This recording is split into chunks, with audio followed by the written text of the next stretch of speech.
Good afternoon. My name is Christine Cassidy and I'm the Libertarian Campaign Manager.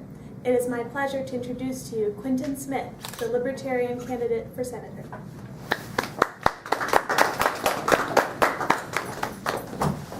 Hello, my name is Quinton Smith and I'm the Libertarian candidate for Senator. Virginia is my home, with Powhatan being where I grew up. I now live in Williamsburg with my wife and 2 daughters. I have a PhD in economics from George Mason University, and I have served in the Virginia State Senate for 3 years. How many of you read about just how far the government can reach into your lives? How many of you read about that and thought, I'm okay with that, or privacy isn't that important anyway? I would venture to guess that very few of you had any thoughts even remotely resembling that. Most of you, like me, probably thought that the government's clear violation of the public's privacy is and was outrageous. Acts such as these have made me want to run for U.S. Senate for a long while so I can represent the common public and their want for a non-invasive government.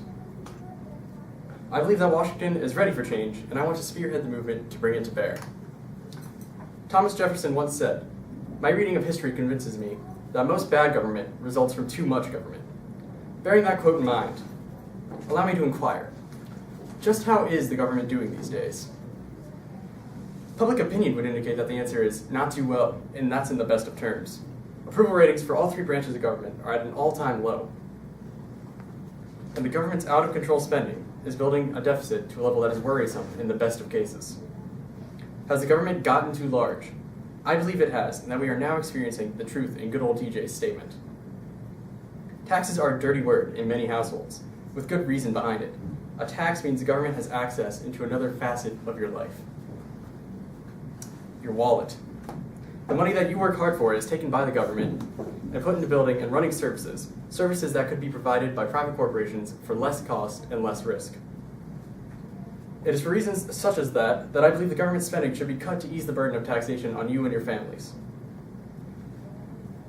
I believe that reducing the amount the government spends each year will directly relate to how much money you get to keep. And it will help to lessen your taxes as a whole. I don't believe in the complete and utter abolishment of taxes, but I would like to see people be taxed more for what they use and less for what they don't. This means a slight increase on sale taxes for goods, but a large decrease on flat taxes on property and income. The legalization of marijuana will directly relate to my belief on this, as the regulation and taxation of marijuana will allow for taxes on other things to be reduced. And think back to the prohibition in the 20s and 30s. Would you call the prohibition of alcohol successful? Prohibition certainly didn't stop alcoholics from being alcoholics, as evidenced by the rise of the speakeasy. What it did do, however, was criminalize those who wanted to continue to enjoy what they have already been enjoying. These needless consequences for a vice led to the rise of gangs and ultimately gang violence. Prohibition, though with good intentions behind it, ended up killing more people and separating more families than alcohol ever did on its own. Does the current prohibition on marijuana not reflect this? If you want to smoke pot, you're going to smoke pot. The government can ban it, but all that will make you do is do it in secret. It is my belief that the individual should be the one to choose whether or not they will smoke marijuana, and not the government's. The negative repercussions are on you if you choose to smoke it. Giving the government's consent to those who smoke marijuana will lessen the amount of criminals in the prison system, lessen gang violence related to marijuana, and open up a new venue for the markets to explore. Allowing the markets to access marijuana will allow for regulation and taxation, much in the same way as tobacco and alcohol is today.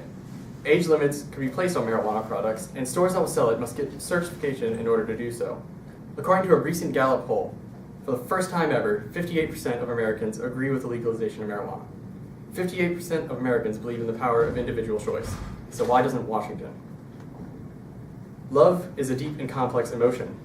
Marriage is a result of love. Why would we let the government regulate our emotions? Why, then, do we allow it to regulate marriage? Marriage should be a private decision made between 2 people who love each other.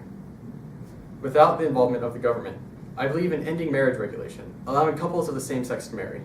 Not only will it allow same-sex marriage, it will allow for the transgender to marry their partners as well. Government involvement in marriage should start and end at documentation for taxes and benefits. These marriages between same-sex couples should be recognized in the same way as heterosexual marriages, offering the same benefits to the couples and giving them equal representation in the courts. I believe in ending the need for the marriage license to engage in a personal relationship.